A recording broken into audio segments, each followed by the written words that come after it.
Hello student, आज हम discuss करेंगे अपनी next topic factor that affect SN2 reaction mechanism के बारे में, जो कि एल्काइल हैलाइड सीरीज़ का लेक्चर नंबर 9 है और SN2 रिएक्शन मैकेनिज्म का लेक्चर नंबर 3 है।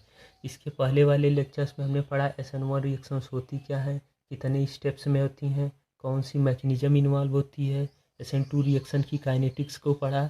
आज हम पढ़ेंगे SN2 रिएक्शन की स्टीरियोकेमिस्ट्री को। तो चलिए शुरू करते हैं। देखिए, हमने यहाँ पे एक एग्जांपल ले रखा है जो कि फर्स्ट डिग्री एल्काइल हैलाइड का एग्जांपल है, जहाँ पे कार्बन से अटैच एक मॉलिक्यूल ड्यूटेरियम, दूसरा हाइड्रोजन, तीसरा Br और चौथा R यानी कि एल्काइल ग्रुप। हमने सॉल्वेंट यूज किया है एसीटोन और एक न्यूक्लियोफाइल यूज किया है NaSH। अब सबसे पहले हम ये कंफर्म करते हैं कि ये जो रिएक्शन है वो SN2 रिएक्शन मैकेनिज्म को फॉलो करेगी या SN1 को। तो यहाँ पे सबसे पहले हम देखेंगे जो सॉल्वेंट हमने यूज किया है वो है polar aprotic solvent. Polar aprotic solvent जो कि सॉल्वेंट होता है SN2 रिएक्शन मैकेनिज्म का। SN1 रिएक्शन मैकेनिज्म में हमने सॉल्वेंट यूज किया था पोलर प्रोटिक सॉल्वेंट, लेकिन यहाँ पे हमने सॉल्वेंट जो लिया है वो है पोलर एप्रोटिक सॉल्वेंट, जो कि SN2 रिएक्शन मैकेनिज्म का सॉल्वेंट होता है। दूसरी चीज़ हम देखेंगे, यहाँ पे जो न्यूक्लियोफाइल है वो न्यूक्लियोफाइल जो है स्ट्रांग न्यूक्लियोफाइल है। कैसे? अगर इसको हम तोड़े तो ये ब्रेक डाउन होगा Na पॉजिटिव में और SH निगेटिव में। ठीक है, SH निगेटिव एक स्ट्रांग न्यूक्लियोफाइल है। क्या है? स्ट्रांग न्यूक्लियोफाइल है।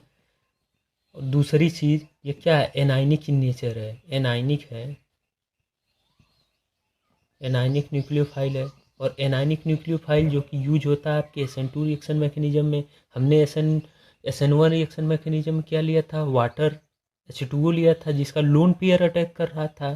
ठीक है, यहाँ पे हमने क्या लिया है? न्यूक्लियोफाइल एक स्ट्रांग न्यूक्लियोफाइल है, यानी कि रिएक्शन जो है वो कंफर्म ही SN2 रिएक्शन मैकेनिज्म को फॉलो करेगी।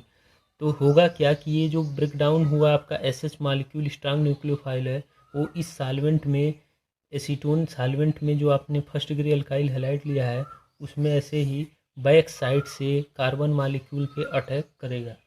तो कार्बन मॉलिक्यूल पे ये अटैक करेगा,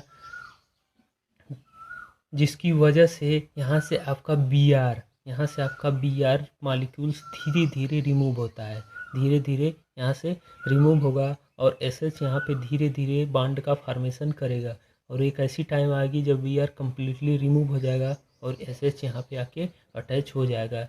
अब स्ट्रांग न्यूक्लियोफाइल है, बैक साइड से अटैक करता है और Br मॉलिक्यूल्स को उसका कार्बन का और उसका Br का इलेक्ट्रॉन उसको दे देता है, जिसकी वजह से यहाँ से जो मॉलिक्यूल्स निकलेगा वो Br निगेटिव होगा और SH नए बॉन्ड का फॉर्मेशन करेगा।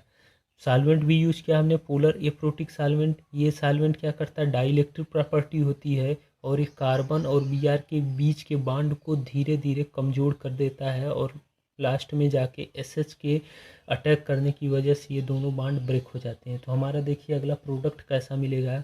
SH यहाँ पे अटैच होगा तो यहाँ पे हम लिख सकते हैं R, यहाँ पे C, यहाँ पे आपका SH मॉलिक्यूल अटैच हुआ SH, यहाँ पे आपका D ड्यूटेरियम पहले से है तो इसको थोड़ा बोल्ड कर लेते हैं।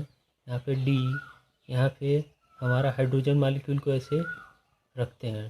ठीक है, तो हमारा एक नया प्रोडक्ट मिला है।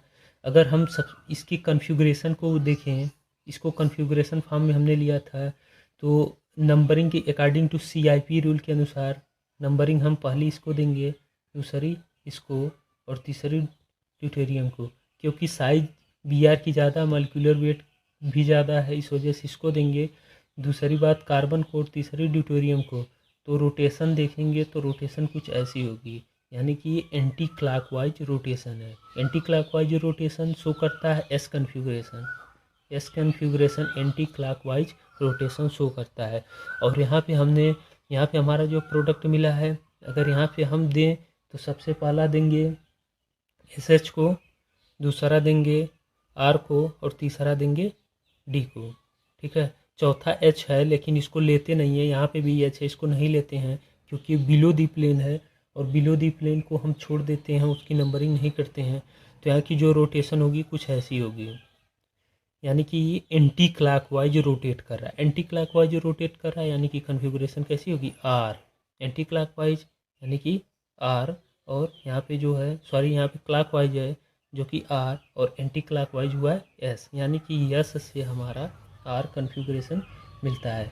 SN2 रिएक्शंस में एस से आर कन्फिग्रेशन मिलता है, और आर कन्फिग्रेशन को इस स्टेट को हम क्या बोलते हैं, इन्वर्जन।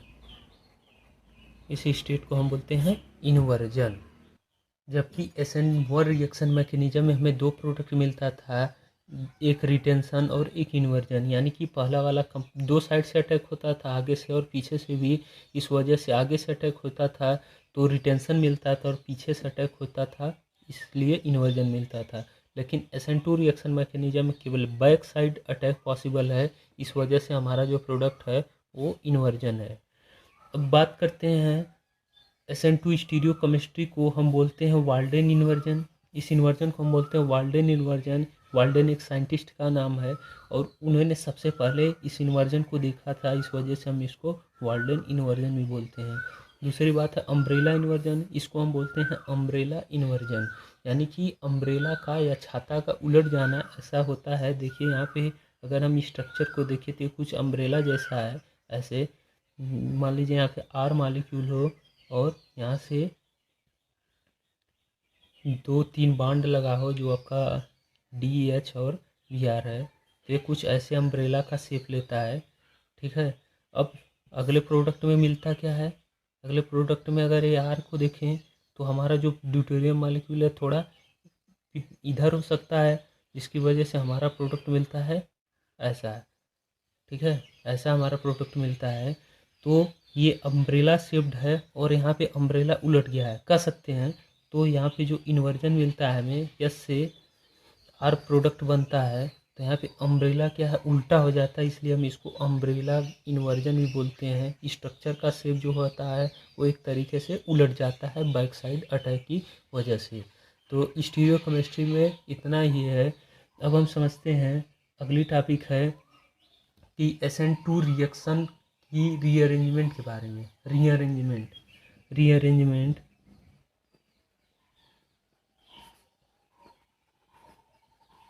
तो SN2 रिएक्शन में कोई रीअरेंजमेंट नहीं होता है। मॉलिक्यूल सिंगल स्टेप्स की रिएक्शन है, इसमें मॉलिक्यूल रीअरेंज नहीं करता है, केवल बॉन्ड ब्रेक होता है और नए बॉन्ड का फॉर्मेशन होता है।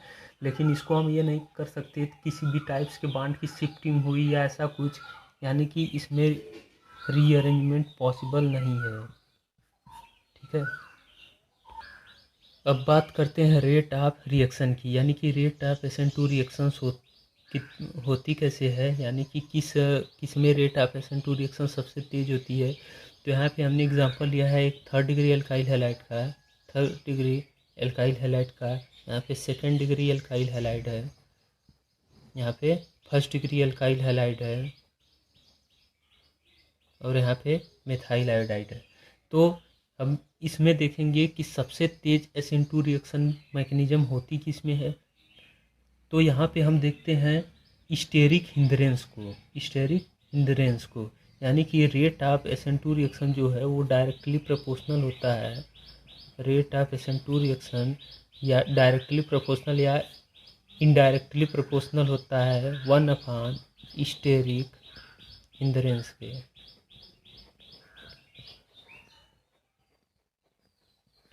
स्टेरिक हिंद्रेंस मतलब होता है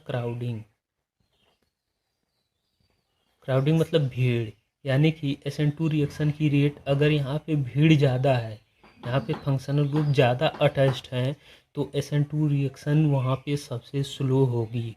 तो सबसे ज़्यादा भीड़ यहाँ पे कार्बन के पास CH3 यहाँ पे कार्बन के पास CH3 यहाँ पे CH3, और यहाँ पे केवल CH3 ही मॉलिक्यूल्स है।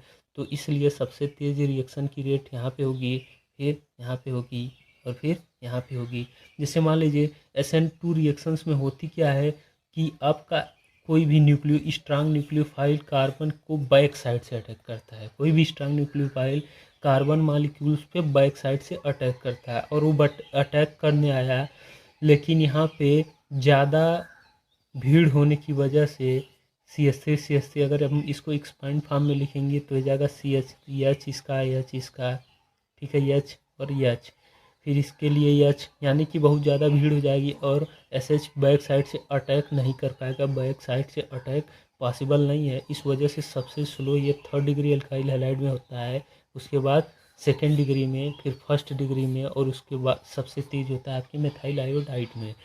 अगर SN1 रिएक्शन मैकेनिज्म की बात करें तो उसमें सॉल्वेंट में ही आपका यहाँ से CI, यहाँ से आपका आयोडीन मॉलिक्यूल बाहर निकल जाता था, ठीक है, लिविंग ग्रुप लीव कर जाता था। उसके बाद वो फ्रंट से भी अटैक कर सकता था और बैक साइड से भी अटैक कर सकता था। लेकिन SN2 रिएक्शंस में होता क्या है कि ये स्ट्रांग न्यूक्लियोफाइल है और इसकी वजह से आपका आयोडीन यहाँ से लीव करता है, यानी कि लिविंग ग्रुप जब ये अटैक करता है तो ये लीव करेगा, इसका इलेक्ट्रॉन इसको डोनेट करवा देता है और ये लीव कर जाता है, ठीक है। इसी वजह से SH जो स्ट्रांग न्यूक्लियोफाइल है वो पीछे से अटैक नहीं कर पाएगा, जिस वजह से 3rd डिग्री अल्काइल हैलाइड में ये रिएक्शन सबसे स्लो होती है, फिर 2nd डिग्री और फिर 1st डिग्री। अब हम अगला एग्जांपल लेते हैं। अगर हम एल्काइल हैलाइड यानी कि R को कांस्टेंट रखें और आपके अपने इस आयोडीन यानी कि हैलोजन ग्रुप को बदलें तो रेट ऑफ रिएक्शन पे क्या फ़र्क होगा। तो हम एग्जांपल लेते हैं CH3I का, CH3Br का, CH3Cl का और CH3F का, ठीक है। अब देखिए यहाँ पे क्या होगा कि रेट ऑफ रिएक्शन सबसे तेज किस में होगी, तो जितनी लिविंग ग्रुप जल्दी लीव कर जाएगा। यहाँ पे हम वही देखेंगे जो सेशन 1 में देखते थे लिविंग ग्रुप की टेंडेंसी को, तो यहाँ पे हम क्या देखेंगे, लिविंग ग्रुप की टेंडेंसी को, लिविंग ग्रुप टेंडेंसी। अब जितना जल्दी आपका लिविंग ग्रुप लीव कर जाएगा यानी कि छोड़ देगा, रेट ऑफ रिएक्शन उसमें सबसे तेज होगी। तो यहाँ से अगर निकलेगा, जब आपका न्यूक्लियोफाइल यहाँ पे अटैक करेगा तो लिविंग ग्रुप सबसे तेज I, फिर Br, फिर Cl, फिर F। तो सबसे तेज आपकी रिएक्शंस किस में होगी, I में, फिर Br में, फिर Cl में, फिर F में। यानी कि वो सबसे तेज लिविंग ग्रुप आपका लीव करेगा आयोडीन, क्योंकि साइज इसकी बहुत ज़्यादा बड़ी है, इलेक्ट्रॉन को रखने की जगह है, इसको मैं पहले भी डिस्कस कर चुका हूँ। तो सबसे तेज़ आपका क्या करेगा, I नेगेटिव लीव कर जाएगा, इसीलिए SN2 रिएक्शन सबसे तेज़ इसी में होगी, I में, फिर Br में, फिर Cl में, फिर F में। तो दो चीज़ें इसमें क्लियर हुई। जो रेट ऑफ आपका SN2 रिएक्शन है वो इन्वर्सली प्रोपोर्शनल होता है स्टेरिक इंदरेंस के या क्राउडिंग के, यानी कि फंक्शनल ग्रुप जितना ज़्यादा अटैच होगा उसमें रेट ऑफ रिएक्शन उतनी स्लो होगी। और दूसरी बात, लिविंग ग्रुप की tendency as a SN1 reaction में जैसे होती थी कि जितना तेज आपका लिविंग ग्रुप लीव कर जाएगा रेट ऑफ रिएक्शन उसमें उतना तेज होगी। तो आज के लिए बस इतना ही। चैनल को सब्सक्राइब करिएगा, वीडियो को लाइक करिएगा। Okay, thank you.